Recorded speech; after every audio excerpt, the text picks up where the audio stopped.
පෙරදිග ධාන්‍යාගාරය නැවතත් නීලකෙතින් සරසන්නට පුංචි ඇටයක් මහාරුස්සයක් බවට පත් කරන හරිත නිම්නයේ විනාඩියක්. අයිබෝන් සියලු දෙනාටම හරිත නිම්නයේ විනාඩියක් YouTube channel එකත් එක්ක එකතුලා ඉන්න ඔබ සැම සියලු දෙනාම සාදරයෙන් පිළිගන්නවා. ඉතින් අපි අද කතා කරනවා කොහොමද නයිමිරිස් කරලකින් නිවැරදි ආකාරයෙන් මේ බීජ ගලවා ගන්න කියන එක. ඒ වගේම නිවැරදි ආකාරයට ජීවාණුහරණය කරමින් නියම පස්මාද සකස් කරගමින් මේ බීජයක් කුයි ආකාරයටද තවන් කරගන්න කියන එක. චූටි මතක් කිරීමක් තියෙනවා කරන්න මේ වීඩියෝ එක බලන්න කලින් අපේ channel එක subscribe කරන්න, like කරන්න, share කරන්න. ඒ වගේම අලුතින් දාන වීඩියෝ වල ළඟටම ගෙන්න ගන්නට මේ channel එකේ bell icon එකත් click කරන්න අමතක කරන්න එපා. එහෙමනම් ඉතින් අපි යමු වීඩියෝ එකට. ඉතින් එහෙමනම් ඉස්සෙල්ලාම මෙන්න මේ වගේ හොඳින් ඉදුණු නැවුම් නයිමීස් කරල් ටිකක් මේකට තෝර ගන්න ඕන. එතකොට තමයි මම හිතන්නේ පැලීමේ වුණත් ප්‍රතිශතය වැඩි වෙන්නේ. ඒ වගේම බීජ වුණත් නිරෝගී වෙන්නේ. ඉතින් ඔන්න මෙයත් ඇවිල්ලා මම හිතන්නේ නයිමීස් බීජ ටික බලන්න. හරි. කොහොම වුණත් ඉස්සෙල්ලා මෙන්න වගේ අතර ග්ලව්ස් දෙකක් දාගෙන මෙන්න වගේ කරල් ටික අරගෙන මෙන්න මෙම හිමිහිට අපි ඇඟට ඇහැට එමිහෙන්නේ නැති වෙන්න හිමිහිට මෙන්න මේව මේ ඉදුණු පොත්ත මෙන්න මෙම හිමිට ගලව ගන්න. එතකොට අපිට පේනවා මෙන්න මේ වගේ උඩ පැත්තේ මෙන්න මේ පොකුරක් වගේ නයිමිරිස් බීජ ටික එල්ලිලා තියෙනවා. මේ බලන්නකෝ ඊ타ත්ම නිරෝගී බීජ. ඉතින් මෙහෙම එමිහිට මේ ග්ලව්ස් එක දාන්න කීවේ මේ කතිය ගෑවුනොත් එම ගොඩක් සැර නිසා අපේ මේ හැම දණ්ඩ පටන් ගන්නවා. ඉතින් මගේ දවස් දෙකක් යනකම්ම ඒක අරින්න බෑ. ඉතින් ඒ නිසා තමයි මේ ග්ලව්ස් දෙකක් දාගන්න කියලා කිව්වේ. හැබැයි ඔයගොල්ලන්ට පුළුවන්කමක් තියෙනවා නම් අවශ්‍ය නම් මේක සාමාන්‍යයෙන් ඔය ටූත් පික් එකකින් හරි වගේම එහෙම නැත්නම් ඔය ඉරට කෑලු දෙකකින් හරි මේක මේ පොතු අරගන්න පුළුවන්. කොහොම වුණත් වෙන්න ඕන දේ තමයි මේක නිවැරදිව මේ ගන්න මේ බීජයට කිසිම හානියක් නොවන විදිහට මේ බීජ ලබා ගැනීම තමයි සිදු කරන්න ඕන. ඉතින් මේ තියෙන්නේ මේ විදිහට පරිස්සමෙන් ලබාගත්ත බීජ ටික තමයි මේ තියෙන්නේ. ඉතින් බලන්නකෝ පෙනුමෙනුත් බොහොම පැහැදිලිව තියෙනවා ඒවට කිසිම හානියක් වෙලා නැහැ කියලා. ඉතින් මෙහෙම බීජ ටික පළමුවෙන්ම ඉස්සල්ලාම ගලව ගන්න ඕන. පළමුවෙන්ම අපි මේ වගේ මතු පිටපස් කොටස් එකකුයි ඒ වගේම කොම්පෝස්ට් කොටස් භාගයකුත් ඒ වගේම කරදහයියා කොටස් භාගයකුත් හදා ගන්න ඕන. ඊට පස්සේ කරන්නේ පළමුවෙන්ම මේ කොම්පෝස්ට් ටික අපි මතු පිටපස් ටිකත් එක්ක මෙන්න මේ විදියට අතින් හොඳින් කලවම් කර ගන්නවා. ඉතින් මේ දෙකම ටිකක් අවුවේ වේලාගෙන තිබ්බොත් හොඳයි. මොකද එතකොට දිලීරයම තියෙනවා නම් මේ පස්වල ඒක විනාශ වෙලා යනවා. ඊට පස්සේ අපි හදාගත්ත කරදහයියා කොටස් භාගයක් අර එකතු කරගත්ත පස්සා කොම්පෝස්ට් කොටස් දෙකට මෙන්න මේ විදියට කලවම් කරනවා. ඉතින් මම හිතන්නේ අපි මේක අතින් කලවම් කරන්නේ මේ පොඩි ප්‍රමාණයක් නිසා මේක මහා පරිමාණයෙන් තවාරක් කරනවා නම් හරි මොනවා වගාවක් කරනවා නම් මේක සවලක් හරි උදැල්ලක් හරි ආධාරයෙන් මෙහෙම කලවම් කරගන්න පුළුවන්. ඉතින් අවසානයේ මෙන්න මෙහෙම තමයි පේන්නේ. හරි.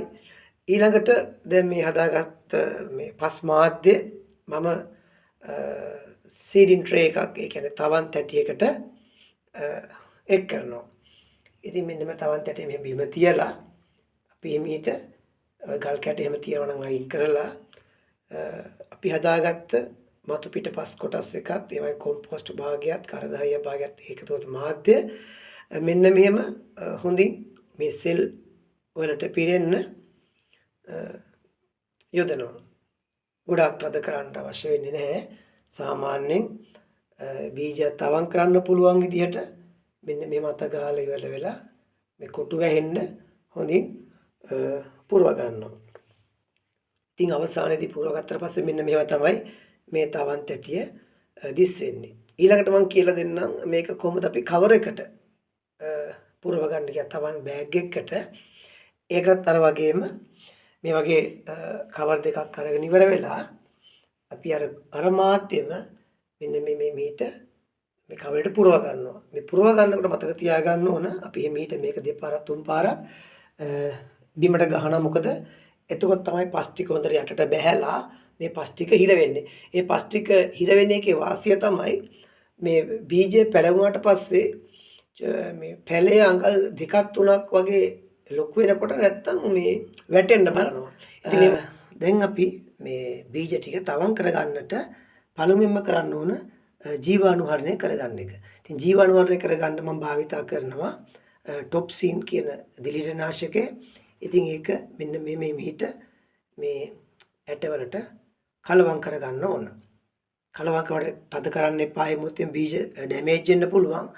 එහෙම කලවම් කරගෙන ඉවර වෙලා අපි අර කලින් පුරවගත්ත අපේ පස්මාද්‍ය සහිත ට්‍රේ එක අරගෙන මෙන්න මෙහෙම ඒකේ අපි හිල් හදා ගන්න ඕන මේ බීජ තවන් කරන්නට. ඉතින් ඒකට කරන්නේ ඒ වගේම ට්‍රේ එකක් අරගෙන ඒකට උඩින් ලෑලි කෑල්ලක් හරි මොකක් හරි තද කරන්න පුළුවන් ආධාරකයක් අරගෙන මෙන්න මේ විදිහට තද කරනවා. එතකොට වෙන්නේ අර ඒකේ තියෙන යට තියෙන උල් වගේ තියෙන ප්ලාස්ටික් කෑලි වලින් අර ට්‍රේ එකේ ඒ ගානටම හරියටම අපිට අවශ්‍ය විදිහට හිල් සකසා ගන්න පුළුවන්. ඉතින් එහෙම සකසාගත්ත ඒ සිදුරු තමයි මේ තියෙන්නේ. දැන් අපිට මේකට බීජ හරියටම දාගන්න පුළුවන්. පිටට යන්නේ මොකද ඒ ගානටම වලවල් සැකසීලා තියෙනවා. හරි. ඊට පස්සේ මෙන්න මේ විදිහට අපි අර ජීවාණුවර්ණය කරගත්ත බීජ ටික එකින් එක මේ තියෙන මේ සෙල් වලට දානවා.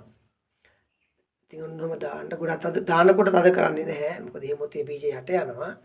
ඉතින් ඔන්නම එක එක දාන්න. සමහර අවස්ථාවලින් දෙක තුන වැටෙන අවස්ථාවක් තියෙනවා. ඒවත් හිතන්න එපා. දෙකක් පැලුණා කියලා ගැටලුවක් වෙන්නේ. ඒ මොහොත වල ලොකු උනට අපිට එකක් අයින් කරන්න පුළුවන්. නැත්නම් දෙකම හදන්න පුළුවන්. එහෙම ගැටලුවක් වෙන්නේ නැහැ. ඉතින් ඔන්නම බීජ ටික අපි අපේ ට්‍රේ එකට දාලා ඊට පස්සේ අපි නැවතත් උඩින් මෙන්න මේම අපි සකසාගත්ත අපේ පස්මාද්‍ය දානවා. ඔන්නම දාලා ඉවර වෙලා අපි හිමීට ඔකේ තියෙන ගල් කෑලි යනම් මනම් කියන්නේ බොරළු වයින් කරලා හිමීට ඔන්නෝම අල්ලෙන් තද නොකර හිමීට ඔන්නෝම ඊට මෙට කරන්න. එතකොට අර තියෙන ගල් කැට අයින් වෙනවා. ඉතින් ඔන්න ඔය විදියට තමයි ට්‍රේ එකේ අපි බීජ තවන් කරගන්නේ. ඊළඟට බලමු අපි අර කවර් දෙකකට පස් දාගත්තානේ. ඉතින් ඒකේ කොහොමද තවන් කරගන්නේ කියලා. ඔන්නෝම අරගෙන ඉවර වෙලා ඒකට බීජ 4-5ක් ඔන්නෝම දාලා ඉවර වෙලා ඔන්නෝම දමන්න. දාලා ඉවරලා අපි අර සකසාගත්ත පස්මාර්ථය ඔන්නෝම උඩින් දාන්න. සමහර කට්ටිය අර ඇඟිලි පුරුක් වලින් අතද කරලා මේ හිල් හදලා දාලා එහෙම අවශ්‍ය වෙන්නේ ඔන්නෝම දාලා හිමීට අපි පිටියල්ලෙන් ඔන්නෝම තද කරන්න. ගොඩාක් තද කරන්න එපා. සාමාන්‍ය සෙන්ටිමීටර් 5ක් වගේ පස් දාලා ඉවරලා ඔන්නෝම හිමීට තද කරන්න. කරලා ඉවර වෙලා නැවතත් අර අලුතෙන් එකතු කරපු පස් වල තියෙන හැම පසේම තියෙන දිලිරනාශක ටික අයින් වෙන්න මෙන්න මේ විදිහට ටොප්සින් හරි තිරාම් හරි හෝමයි හරි ඒ වගේ දිලිරනාශකකින් ඔන්න ඔය විදිහට ජීවාණුවර්ණය කරගන්න. එහෙනම් යාළුවනේ ඔන්න අද දවසේ ඔයගොල්ලන්ගේ වගා ජීවිතයට වැදගත් කියන කරුණු කාරණා කිහිපයක් දැනගත්තා කියලා අපි හිතනවා. ඉතින් එහෙමනම් ඊළඟ සතිය අපි බලමු කොහොමද මේ අද තවන් කරපු මේ බීජ පැලවෙලා තියෙන්නේ කියලා. එහෙමනම් අද වීඩියෝ එක බලලා ඔයගොල්ලන්ට හිතුණ දේ දැනුණ දේ පල්ලෙන් කමෙන්ට් කරන්න. ඒ වගේම අවසන් වතාවට අපි ඉල්ලා සිටිනවා අපේ channel එක තාමත් subscribe කරලා නැත්නම් ඔන්න ආයෙත් subscribe කරලා තියාගන්න. එහෙනම් යාළුවනේ අපි ගිහිල්ලා නම් ඔබ සියලු දෙනාටම සුබ දවසක්.